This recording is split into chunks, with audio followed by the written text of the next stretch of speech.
So ಇವತ್ತು ಅಣಬೆ ಸಾರು ಹೇಗೆ ಮಾಡೋದು ಅಂತ ಹೇಳ್ಕೊಡ್ತೀನಿ.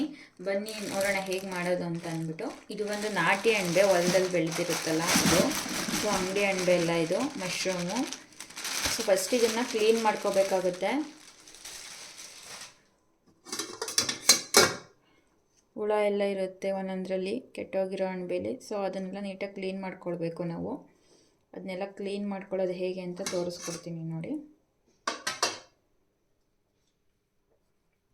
ಥರ ಇರುತ್ತಲ್ಲ, ಈ ಥರದ್ರಲ್ಲಿ ಸಣ್ಣ ಸಣ್ಣಗೆ ಹುಳಗಳಾಗಿರುತ್ತೆ. ಸ್ವಲ್ಪ ನೋಡಿಕೊಂಡು ಹಾಕ್ಕೊಳ್ಬೇಕು.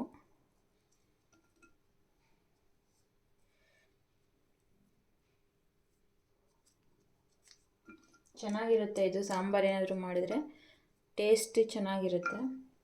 ಒಂದ್ಸಲ ಮಾಡಿ ಟ್ರೈ ಮಾಡ್ಕೊಳ್ಳಿ, ಟೇಸ್ಟ್ ಹೇಗಿದೆ ಅಂತ ಕಮೆಂಟ್ ಮಾಡಿ. ಮಾಮೂಲಿ ಅಂಗಡಿಲಿ ಸಿಗೋ ಮಶ್ರೂಮ್ಗಿಂತ ಇದು ತುಂಬ ಚೆನ್ನಾಗಿರುತ್ತೆ.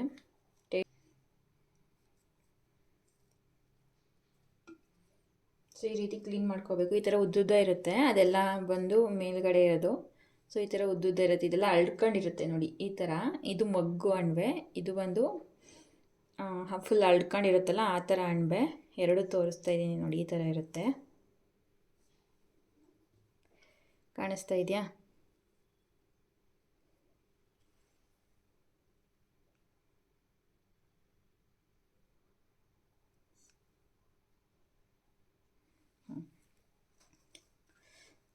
ಸೊ ಇದನ್ನು ನಾವು ಸ್ವಲ್ಪ ನೀಟಾಗಿ ನೋಡ್ಕೊಂಡು ಹುಷಾರಾಗಿ ಕೇರ್ಫುಲ್ಲಾಗಿ ಇದು ಮಾಡ್ಕೋಬೇಕು. ಸ್ವಲ್ಪ ಹುಳಗಳಿರುತ್ತೆ, ಜಾಸ್ತಿ ಏನಾಗಿರಲ್ಲ. ಜಾಸ್ತಿ ದಿನ ಬಿಟ್ಟಿದ್ರೆ, ಜಾಸ್ತಿ ದಿನ ಬಿಟ್ಟು ಆಗಿದ್ರೆ ಅಂಥದ್ರಲ್ಲಿ ತುಂಬ ಹುಳಗಳಿರ್ತವೆ. ಸ್ವಲ್ಪ ನೋಡ್ಕೋಬೇಕು ಅಷ್ಟೆ. ಇದೆಲ್ಲ ನೀಟಾಗಿ ಒಂದು 2-3 ಸರಿ ನೀರಲ್ಲಿ ಚೆನ್ನಾಗಿ ತೊಳಿಬೇಕು. ಮಣ್ಣಿರುತ್ತಲ್ವ, ಸೊ ಮಣ್ಣೆಲ್ಲ ಹೋಗೋ ಥರ ನೀಟಾಗಿ ತೊಳಿಬೇಕು. ಸೊ ಇದನ್ನೆಲ್ಲ ಕ್ಲೀನ್ ಮಾಡಿ ಆಮೇಲೆ ತೋರಿಸ್ತೀನಿ ಏನು ಮಾಡಬೇಕು ಅಂತ.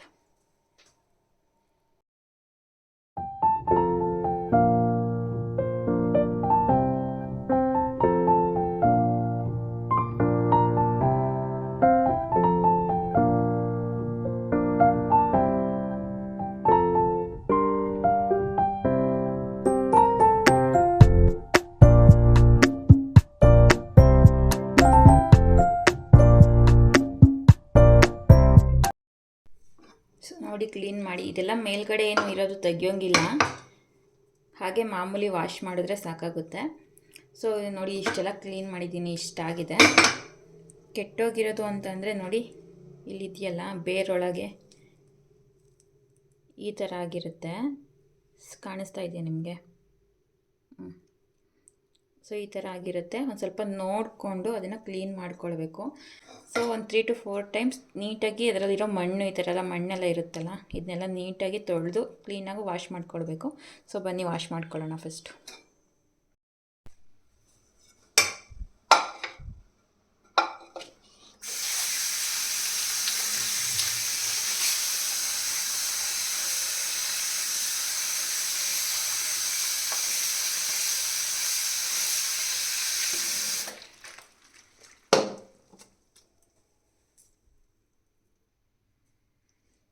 ನೋಡಿ ಈ ಥರ ನೀಟಾಗಿ ನೀರಲ್ಲಿರೋದೆಲ್ಲ ನೀಟಾಗಿ ತೆಗೆದ್ರೆ ಒಂದು 5 ನಿಮಿಷ ನೀರಲ್ಲಿ ನೆನಾಕಿ, ಸ್ವಲ್ಪ ಮಣ್ಣೆಲ್ಲ ಬಿಟ್ಟಿರುತ್ತೆ. ಅದಾದಮೇಲೆ ತೆಗೆದು ಒಂದು ಸ್ವಲ್ಪ ಹಿಂಗೆ ಅಂದರೆ ಮಿಕ್ಕಿರೋ ಅಂಟ್ಕೊಂಡಿರೋ ಮಣ್ಣೆಲ್ಲ ಹೋಗುತ್ತೆ.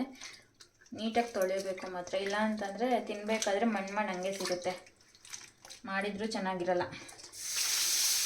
ನೋಡಿ ಕಾಣಿಸ್ತಿದ್ಯಾ?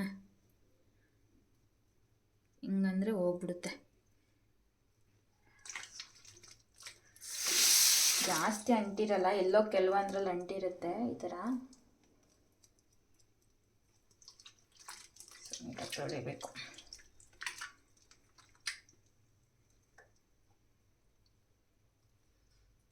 ನೋಡಿ ಇಲ್ಲಿ ಮಣ್ಣು ಹುಡುಗರು ಇರ್ತವೆ, ಸ್ವಲ್ಪ ನೋಡ್ಕೊಳ್ಬೇಕು, ನೋಡ್ಕೊಂಡು ತೊಳಿಬೇಕು ಅಷ್ಟೇ.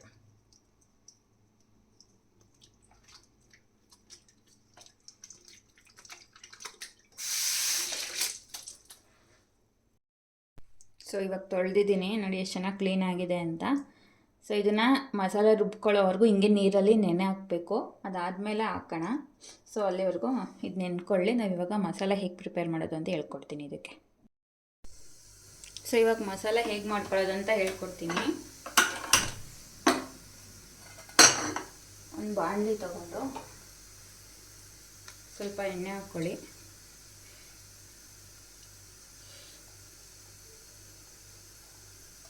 ನಾನು ಯೂಸ್ ಮಾಡೋದು ಕೊಬ್ಬರಿ ಎಣ್ಣೆ ಪ್ಲಸ್ ಕಡಲೆಕಾಯಿ ಎಣ್ಣೆ ಎರಡು ಮಿಕ್ಸ್ ಮಾಡಿ ಹಾಕ್ತೀನಿ. ಬರೀ ಕಡಲೆಕಾಯಿ ಎಣ್ಣೆ ಕೊಬ್ಬರಿ ಎಣ್ಣೆ ಹಾಕಿದ್ರೆ ಅದು ಸ್ಮೆಲ್ ಬಂದ್ಬಿಡುತ್ತೆ ಸ್ವಲ್ಪ, ಅದಕ್ಕೋಸ್ಕರ ಅಷ್ಟೇ. ಎಣ್ಣೆ ಬಿಸಿ ಆಗಬೇಕು. ಸ್ವಲ್ಪ ಎಣ್ಣೆ ಬಿಸಿ ಆದಮೇಲೆ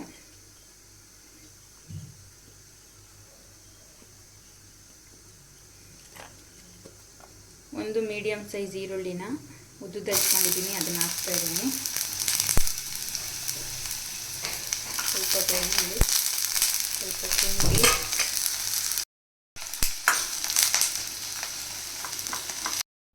ಇದು ಗೋಲ್ಡನ್ ಕಲರ್ ಬರೋವರೆಗೂ ಚೆನ್ನಾಗಿ ಎಣ್ಣೆಯಲ್ಲಿ ಫ್ರೈ ಮಾಡಬೇಕು. ಸ್ವಲ್ಪ ಇದು ಹೀಗೆ ಫ್ರೈ ಆಗ್ತಾ ಇರಲಿ. ಒಂದು 5 to 5 ಮಿನಿಟ್ಸ್ ಸಾಕು ಅನಿಸುತ್ತೆ. ಸೊ ನೀಟಾಗಿ ಫ್ರೈ ಆಗಬೇಕು ಎಣ್ಣೆಯಲ್ಲಿ, ಹಸಿ ವಾಸನೆ ಎಲ್ಲ ಹೋಗಬೇಕು. ಶುಂಠಿ, ಬೆಳ್ಳುಳ್ಳಿ, ಈರುಳ್ಳಿ ಇದೆಲ್ಲ ಹಸಿ ವಾಸನೆ ಹೋಗಿ ಅದು ಗೋಲ್ಡನ್ ಕಲರ್ ಬರೋವರೆಗೂ ನೀಟಾಗಿ ಫ್ರೈ ಮಾಡಬೇಕು.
ಫ್ರೈ ಆಗಿದ್ದಾದಮೇಲೆ ಇದಕ್ಕೆ 1 ಇಂಚಷ್ಟು ಚಕ್ಕೆ, 1-2 ಲವಂಗ ಹಾಕಬೇಕು. ಹಾಗೆ ಒಂದು 3-4 ಕಾಳು ಮೆಣಸು ಹಾಕಬೇಕು, ಕಾಳು ಮೆಣಸು. ಸೊ ಇದನ್ನು ಕೂಡ ಎಣ್ಣೆಯಲ್ಲಿ ಚೆನ್ನಾಗಿ ಫ್ರೈ ಮಾಡಬೇಕಾಗುತ್ತೆ.